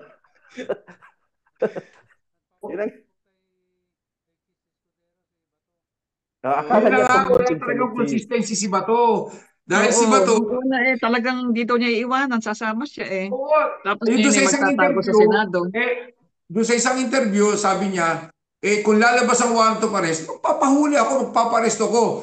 Double purpose na rin, kung mahuli ako, aalagaan ko si Tatay Digong doon. Magkasama kami. Tapos, nung isang interview naman, sabi niya, kung lumabas, baka pwedeng humingi ako ng tulong. Protection sa Senado. Protection sa Senado para hindi mo na ako mahuli. Talagang hindi mo mali. Wala talaga. Tama yung sabi niya magtrabaho pa. Traidor yun eh.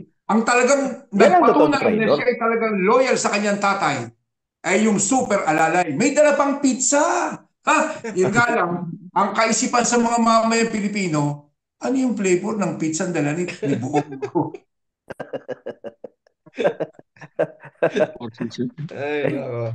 Nako.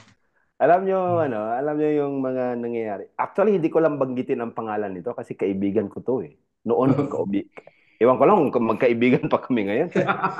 Kaibigan kami noon. Kaya hindi ko na lang banggitin ang pangalan. Alam mo anong sinasabi niya? Kinausap daw sila at meron ng warrant. Siya nagsabi. Ngayon, nung mag-file ng kaso, siya din na nagsabi. Lawyer siya ni Digong at secretary siya nung panahon ni Digong. Tapos siya rin nga na magsabi na wala namang yan. Wala namang pakinabang yung mga pinapile nilang kaso ngayon.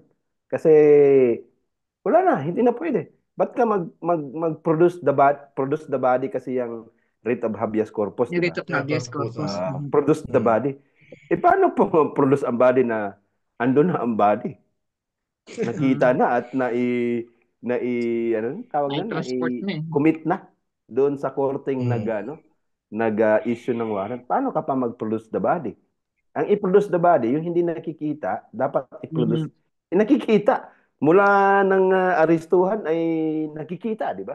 Paano ka alam naman kung nasaan. Writ of habeas corpus. Tapos kanina po, Bishop, ang sabi missing daw. Pero nilinaw lang yun kasi 'di ba si Mejaldea sinabi niya kanina sa nag-inquire daw siya, wala raw ganung nakakulong daw. No. At saka nawawala raw, pero nilinaw ng ICC na dinala siya sa ospital talaga for SOP, no?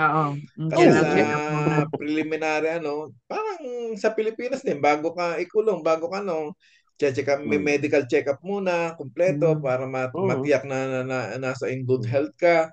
Tapos, kumbaga, may mga pre-trial pa yan, di ba? So, maraming procedure yan.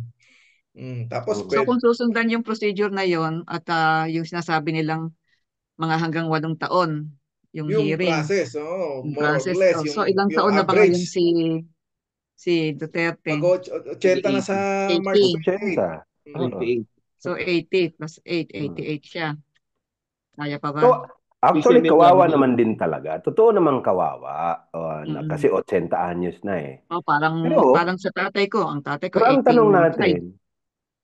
Ang tanong natin, siya lang ba ang matandang nasa kulungan, nasa piitan? Meron tayong political detainees eh. Buti pa nga siya dahil hinuli, kukulong, at siguradong hearing na mangyayari. Yung mga political prisoners, mga matatanda, may sakit, walang hearing. Tumanda na. Namatay na lang yung iba. Namatay na lang, di ba? Ito kasing yung mga naratibo ba na kawawa si Tatay Digong, kawawa.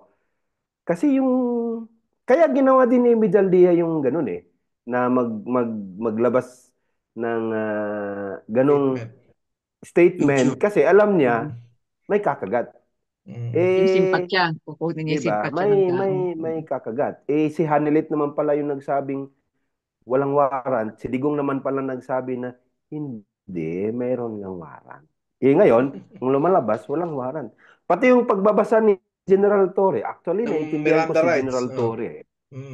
Memorize naman na ni General Torre ang Miranda rights. Pero siyempre, kailangan mo ring siguraduhin, di ba? Kaya ginawa niyang ganun. Pati yun, pinuna. Pwede ba daw na basahin yung Miranda rights sa cellphone? Mga bersikulo. Pero ang isa pang inaano nila, Bishop, ang isang kinagagalit pa ng mga DDS ngayon, gustong-gusto nilang bumawi kay BBM. Gusto nilang ma-ICC rin si BBM. No, sabi nila, gaganti kami sa iyo, ma-ICC ka rin balang araw. Pero nung malaman nilang nung 2018 pa kumala si Digong sa ICC, wala silang magawa. Supply na naman sila. Meron pa pinakalat. Alam mo ba, tinanong ako sa doon sa komentaryo, nagsabi, uy, saan na pala si First Lady Lisa Aranita? Kasi may ginawa din silang yung fake news na ano ang kinalaman nito sa pag-aresto ni Digong? May issue yata daw sa LA. Kaya panawagan natin sa DDS, tulungan nyo kami, no? Kaming nasa progressive, tulungan nyo kaming kumbinsihin si Marcos Jr. na sumapi uli sa ICC. No, hindi yung kami lang ang nangungulit Pwede nga ba 'yon? Pwede bang bumalik uli? Pwede bumalik. Senate yan. Pwede yan. At ang sabi, mayroong opinion dyan si dating Senator Senate President Drilon na posible daw na hindi na kailangan pa ng ng approval ng Senado. Dahil na-approve na daw yun hindi na kailangan Pero balikan sinabi in connection to sinabi ni Bishop, yung sabing naaawa daw siya kay Duterte, kay Digong. Tatanggapin ko na yun, total Bishop naman siya. Pero ako hindi ako naawa. Hindi ako naawa. Sa dami ng kawalang niyang ginawa sa bayan at sa mga mamamayang Pilipino, never ako maawa sa ganyan. Na puno ng kayabangan, kabastusan. Hindi. Ipasala mo ko na kay Bishop yan, total Bishop naman siya. Mas madali kasi ako. Ang dapat nating tingnan yung age niya nung ginawa niya yung yung krimen na yon. Hindi yung ngayon. Actually, tingnan natin siya yung doon yung kalakasan niya. Tama. Alam mo, awang-awang ako sa mga DDS kay Digong pa. Ako awang-awa ako kay Digong. Awang-awa ako sa mga DDS kasi hindi nila alam di ba? Mas actually yung mga trolls versus DDS, ako palagpasin ko yung trolls naghanap buhay lang yan sila di ba? Pero yung mga DDS, kasi chinik ko yung mga tao, may mga pamilyar na pangalan talaga na parang minsan sa buhay ko nakahalubilo ko ba? Di ba? Limbawa, classmate mo sa high school na magkaibigan naman kayo at bright naman siya nung high school kayo, hindi nga lang sila naging salutatorian, pero bright din. Pero, ngayon para bang halaka nung nangyayari dito, di ba? So, ako mas naawa ako sa mga ganun Mga taong totoong walang alam. Medyo ka doon Medyo kailangan mong paintindihin. Pero yung mga taong pero bakit ganito yung kanilang sinasabi? Mas naawa ako doon kasi hindi niya maawa ka doon sa sa hindi alam. Pero mas naaawa ako doon sa supposed to be may alam. Kasi 'di ba? Hindi na nga yun siya eh. Parang mas na ano pa siya, yung panatiko ba na hindi naman hindi na pwede namang hindi siya ganito eh.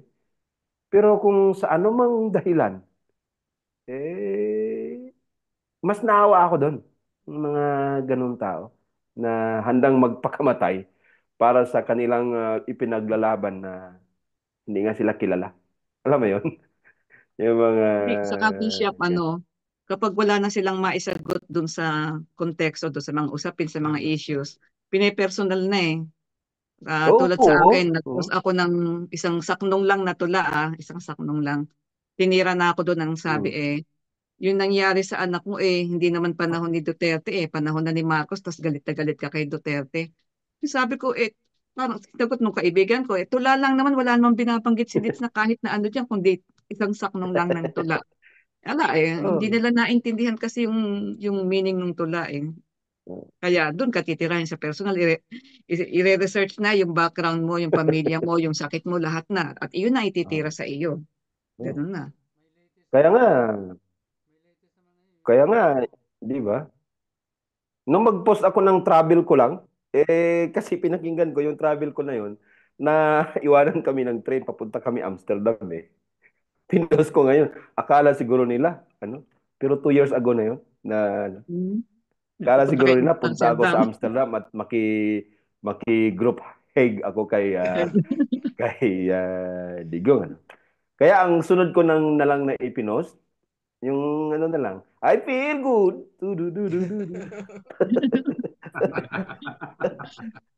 Kasi wala ka nang wala ka nang yung alam mo ba na kahit anong explain mo, yung elementary na explanation na talaga, ayaw pa rin. Hindi na sarado na ho ang ano nila Kaya parang in connection doon sa sinabi ni Kap Igay na sana tulungan nyo kami makumbinsi si Bongbong. One, hindi makumbinsi si Bongbong. Kasi alam ni Bongbong na pag bumalik siya, mangyayari sa kanya. Mangyayari sa kanya. Di ba? Hindi, kasi nakita ko doon sa isang post ng ano daw yung mga pinagbabasihan ng crimes against humanity. Nakalista din, marami pala nakalista, katulad ng binanggit ninyo, Bishop, yung rape, yung mga ganyan, yung enforced disappearances, pati pala yung unwanted pregnancy, yung pinilit ka, ano din pala yun, crime against humanity. Kaya ang dami ng mga posibleng ikaso sa iyo kapag talaga ikaw naman ang ng ICC. Kaya siguro si President Marcos medyo mag-aalanganin na. Totoo yan, hindi yan yung kanyang posisyon na hindi na tayo member ng ICC, hindi na babalik. Totoo yan. From the heart yan kasi ayaw niyang ma-ICC. In the future siya naman. Sa kanya.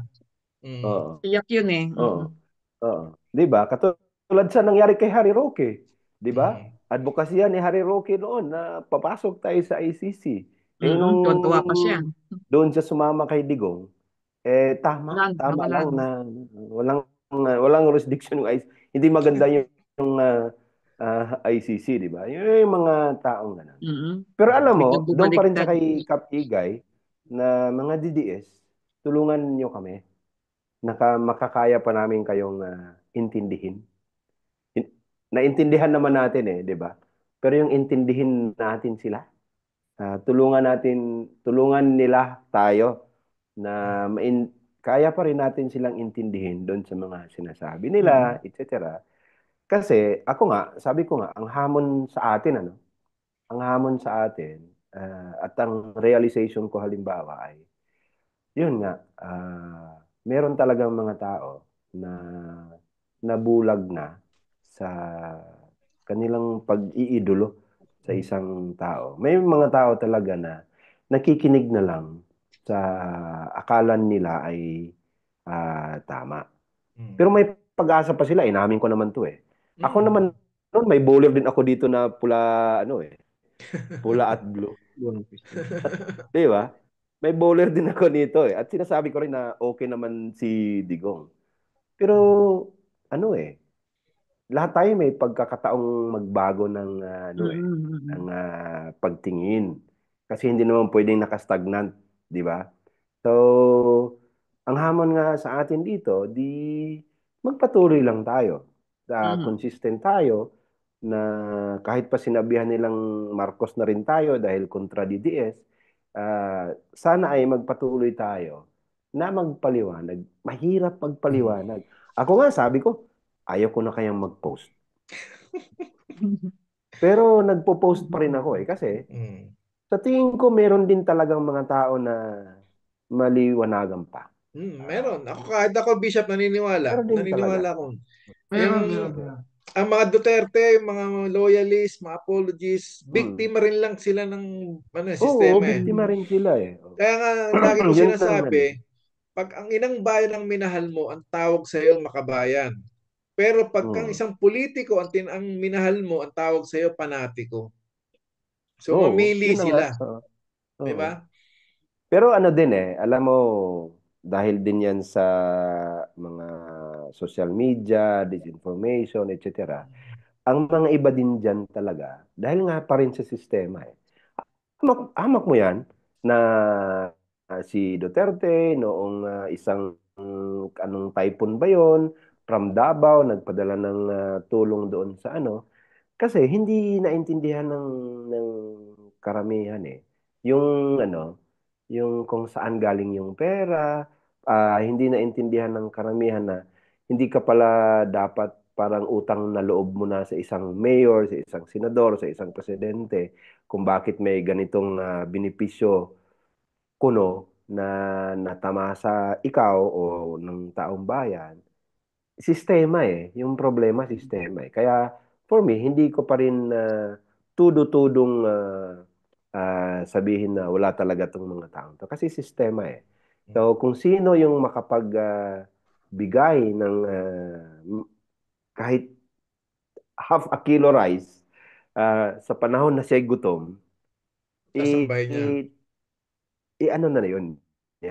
Pero kung sinasamba niya yung nagbigay ng half kilo, bigyan mo ngayon siya ng half sack, sa'yo na rin yan. Di ba? Kasi nga, sa kahirapan ng buhay, hindi mo rin sila At sabayan mo pa nitong mga fake news nga na napakaganda, parang totoo. So, sistema. Kaya tayo, ang hamon sa atin ay kung hanggat kaya pa nating maging mahinahon, Kap Edwin hanggang kaya pa nating maging mahinahon, mag-take na lang tayo ng gamot para sa high blood natin. At Kap Edwin, kumbaga medya-medya lang yung sundot. Kasi ako Bishop, wala pa naman akong high blood. So para sa awan yun. Huwag masyadong magpaka-engage na pati yung ang blood pressure natin, yung anxiety natin yung maapektuhan. Kasi ako, ganyan din ako Sa totoo lang, mas naniniwala ko, sila na high blood sa akin. Yun lang ang paniwala ko. Sa tingin ko rin. Kasi alam mo, hindi, pero ang tingin ko kasi, parang hindi talaga kulang yung yung pagtingin sa isang bagay. Halimbawa, meron ngayon isang pari, sikat din tong pari na to kasi yung sa Cebu, si Father Siano yata yan, na yung mga style niya sa pagsisermon papatawa, minsan hindi ganun katanggap yung mga words niya din, pero suabe pa rin. Ngayon, naglabas siya. Naglabas siya ngayon ng patungkol din sa sa isang sermon niya. Actually, pinuri niya si Digong Pinuri niya. Pumalakpak ngayon yung mga DDS. Sabi ko, hala, talagang hindi nila nakita yung gustong ipaabot ng Father Luciano. Kasi sa umpisa, doon sila sabi ni Father Luciano, kaya nag-check ako ng mga video kung totoo yung sinabi ni Father Ang sinabi ni Father Luciano doon, sabi niya, saludo ako kay President Duterte dahil may naon pa rin siya. Kahit sinasabi na niyang anak na walang warrant, ang sabi pa rin Duterte, meron ngang warrant. Sundin na natin, merong warrant. Pero pinupuri niya si Digong doon.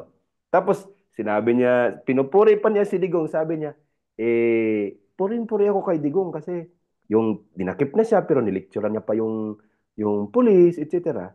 Ang mga DDS, ang pagtanggap nila doon, okay tong paring to. Pero kung pakinggan mo at basahin yung sinasabi ng pare, actually, hindi yun pro-DDS, ay hindi pro-Digong. Kasi nga, di ba, binisto niya na si Digong mismo nagsabi na may warrant. Binisto niya na sa halip na sumunod siya sa batas, nilecturean niya pa yung arresting officer, which is pagpakita ng macho, pagpakita na siya ay mataas, pagpakita na siya ay, di ba, hindi ako basta-basta, ito, makinig kayo sa akin. Hindi naman dapat ginawa yan.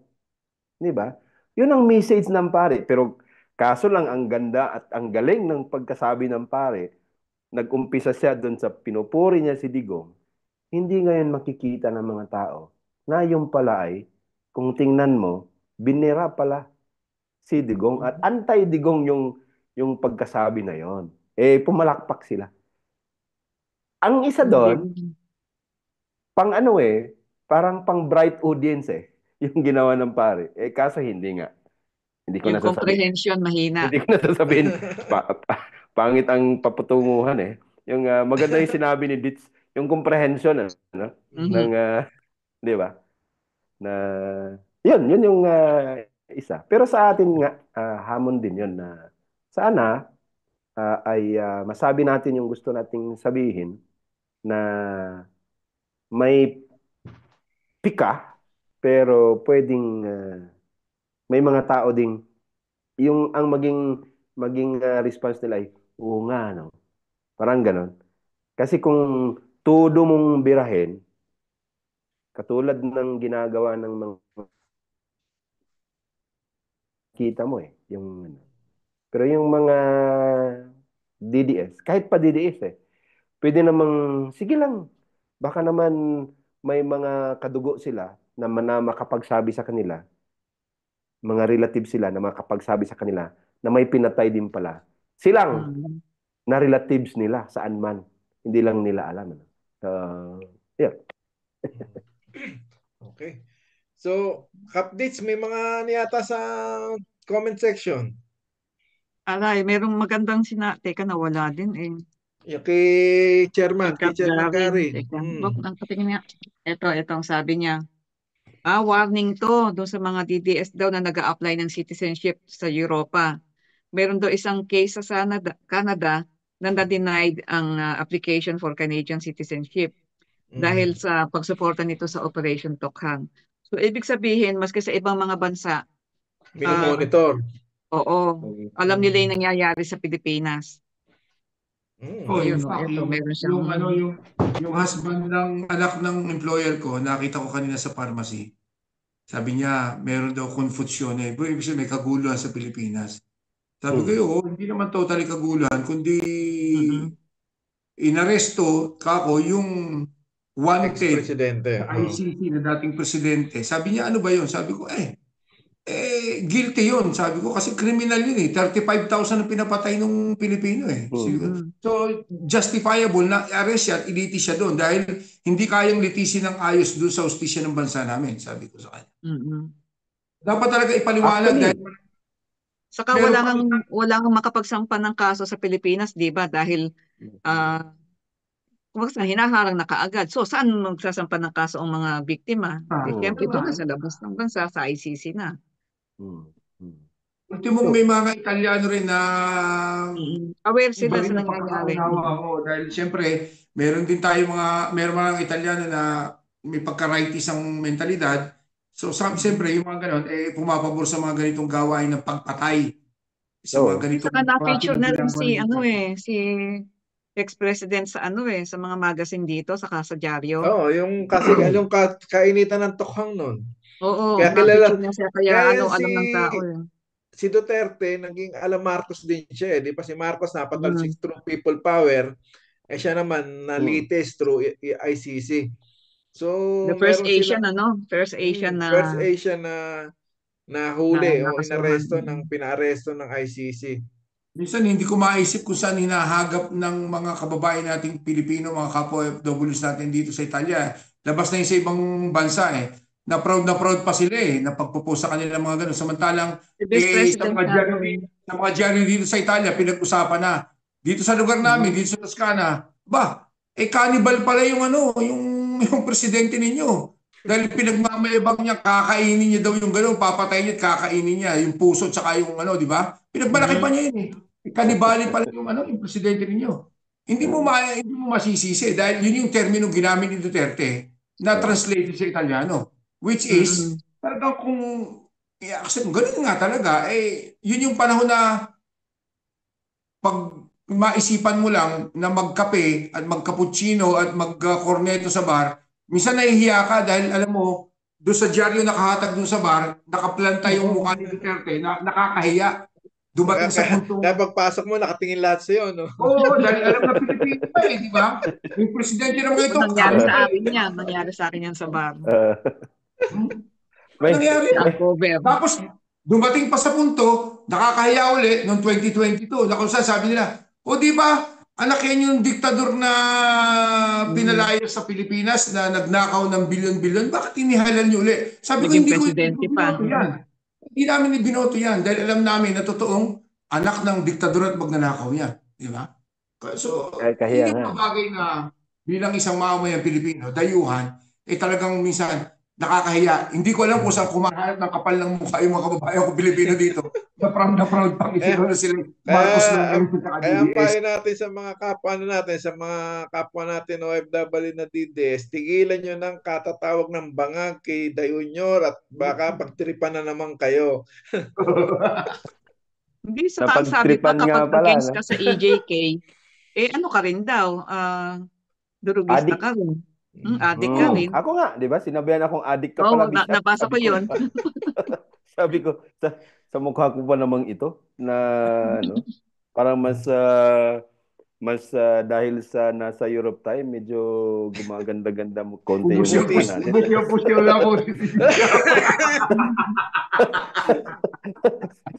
Anyway, alam niyo yung isa pang hindi ko lubos pa ma-describe. May isa pang nag-post Sabi pa ng post niya, ang gandang pagkasabi.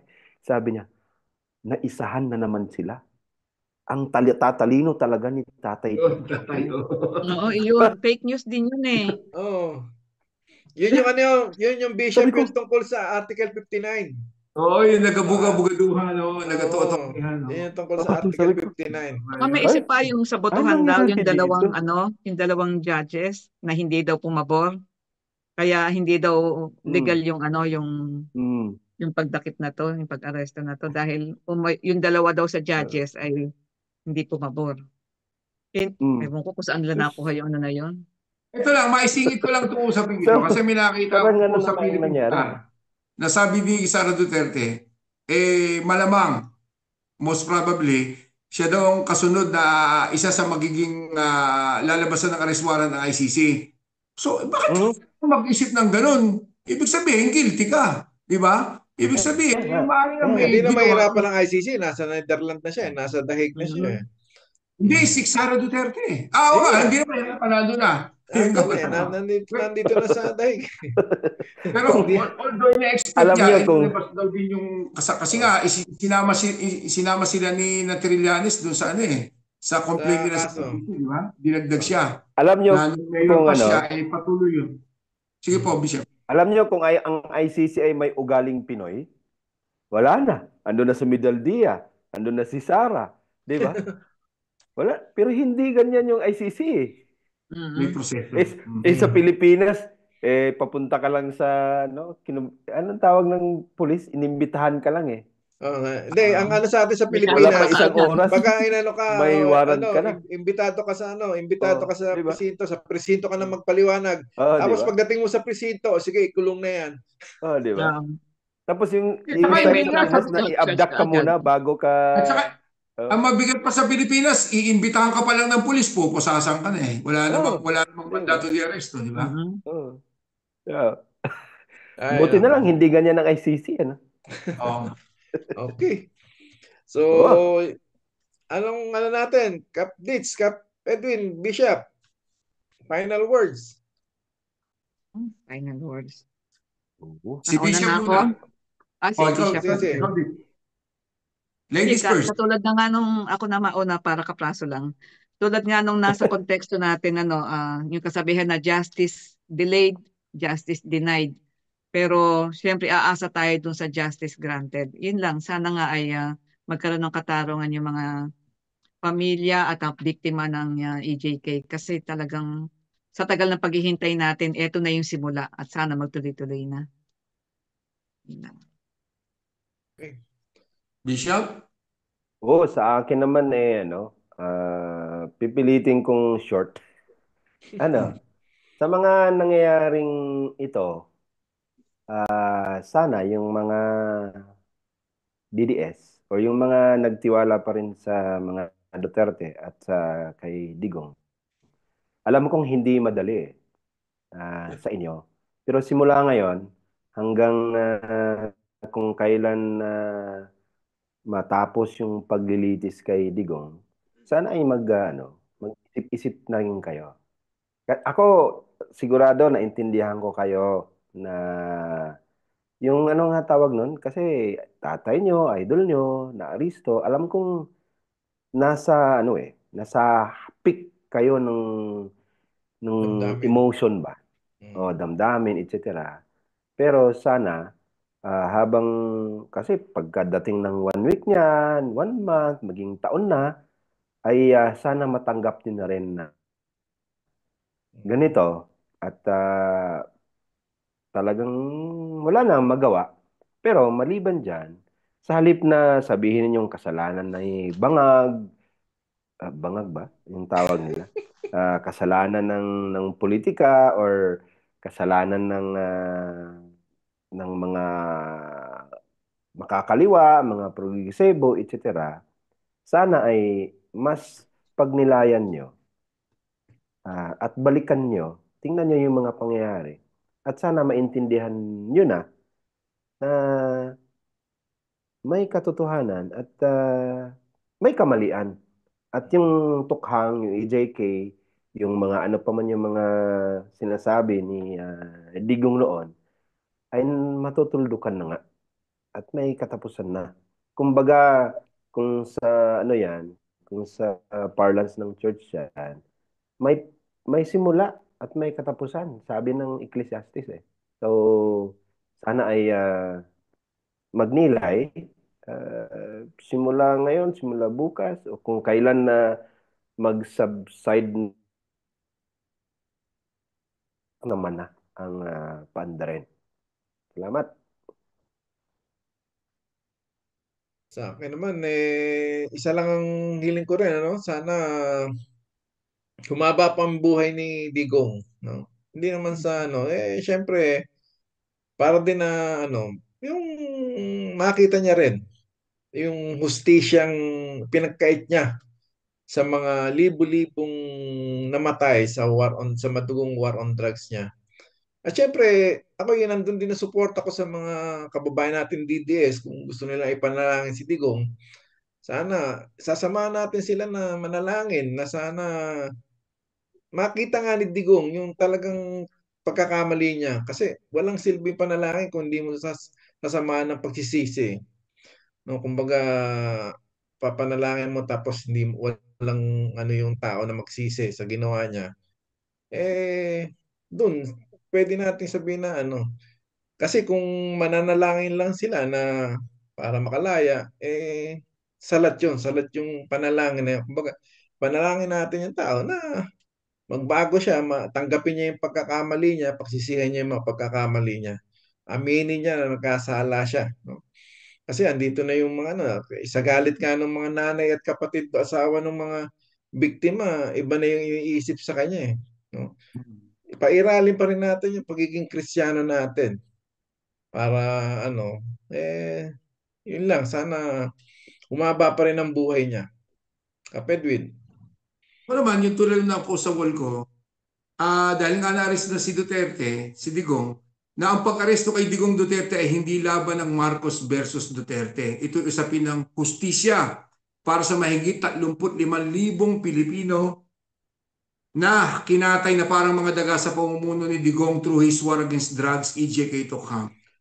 Ang sigaw, pagbayarin si Digong at mga kasabwat niya sa mga kasalanan nila. Hindi lamang si Digong, ha? Lahat ng kasabwat niya, sina Bato at kung sino-sino pa.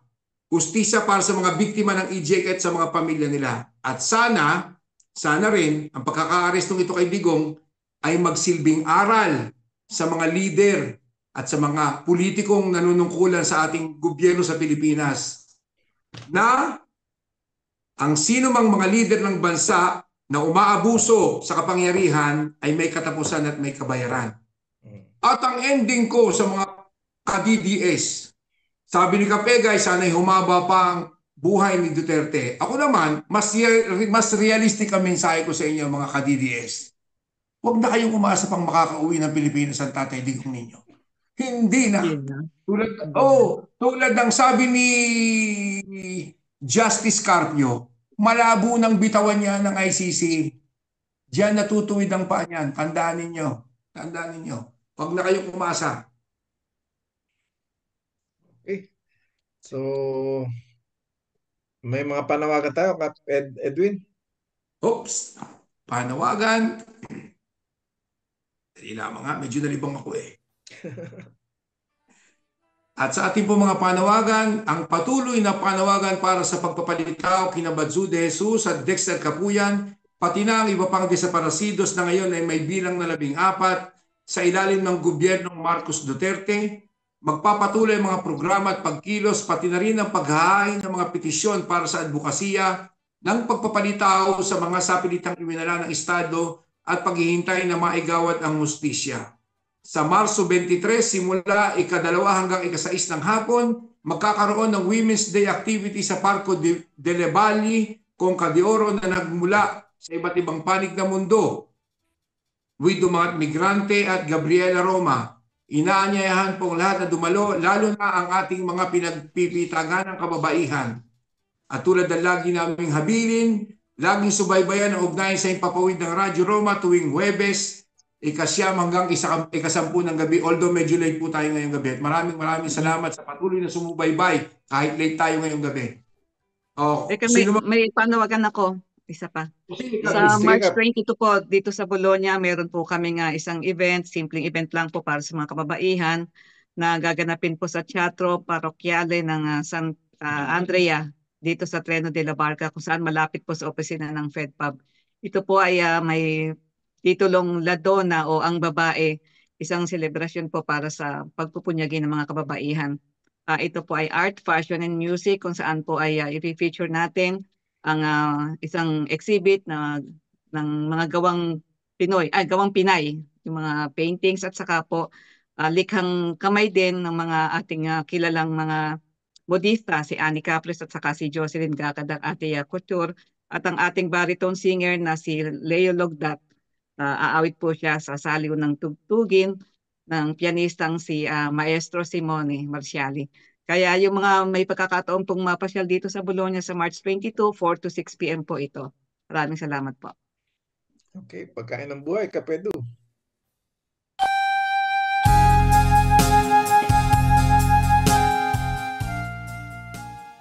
Okay, para sa ating pagkain ng buhay mula sa banal na aklat ni San Daniel, Kapitulo 4, versikulo 17.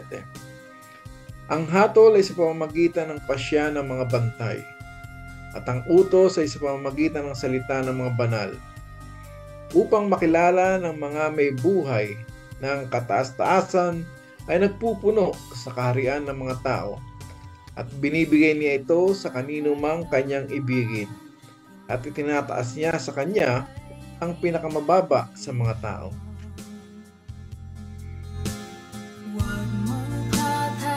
At sa pamamagitan po ng awitin na yan, kami po'y pansamantalang magpapaalam at nagpapasalamat sa inyo hanggang sa susunod pong linggo, hanggang sa susunod na Huwebes. Ito po yung lingkod, Egay Bonso, nagsasabing dito katotohanan ng pinapanigan at dito interes ng bayan ang pinoproteksyonan, hindi ang interes ng ilan.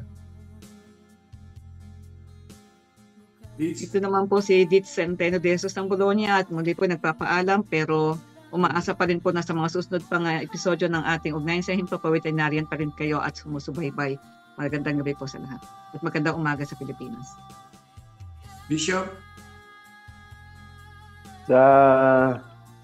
Panghuli ay sana ang tuloy-tuloy ang mga tao sa maging consistent sa panawagan para sa hustisya at maging consistent na tayo ay para sa bayan, hindi para sa mga idolo nating mga politiko. Naunahan ako ni Bishop, hindi na sasabihin ko. Ha? Ang muli ko na sasabihin, tuloy ang laban para sa hustisya at para sa pantay-pantay na karapatan sa bawat isang Pilipino. Ito po si Edwin Reyes mula dito sa Tuscany, Italy. Maraming salamat hanggang sa susunod na episode ng Ugnayan sa Himpapawid at maraming salamat kay Cap Cressy na tagabalita natin ngayong gabi at sa ating direktor na si Cap Edu del Carmen. Okay, so siguro sa panghuli natin, isa uling Group Hey. Group Hey. Hello, Haig. Hello.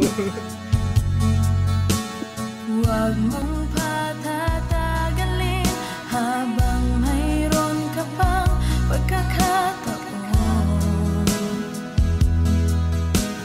Huwag mag-aalinlangan, ang puso mo ay iyong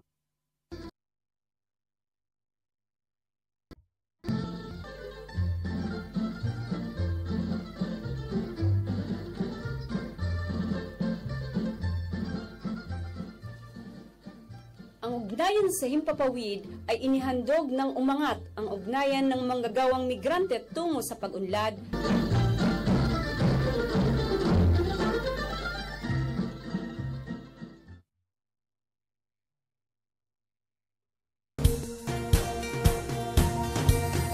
Taong bayan, di panalo. Taong bayan, sa Senado. Taong bayan, bayan naman. Taong bayan, panalo ka dyan. Pagkain sa mamamayan, at na paninirahan, trabahong makatao, may sahod at benepisyo. Taong bayan, di panalo. Taong bayan, sa Senado. Taong bayan, bayan naman. Taong bayan, panalo ka dyan. Taong bayan, di panalo. Taong bayan, sa Senado. Taong bayan, bayan naman. Taong bayan, panalo ka dyan. Edukasyon at kalusugan, kalikasan at kabuhayan, isulong ang karapatan, katarungan at kalayaan. Taong bayan, di panalo. Taong bayan, sa Senado. Taong bayan, bayan naman. Taong bayan, panalo ka dyan. Taong bayan, di panalo. Taong bayan, sa Senado. Taong bayan, bayan naman. Taong bayan, panalo ka dyan. Simpleng panawagan, batayang mga kailangan, maginhawang buhay, taong baya'y magtatagumpay.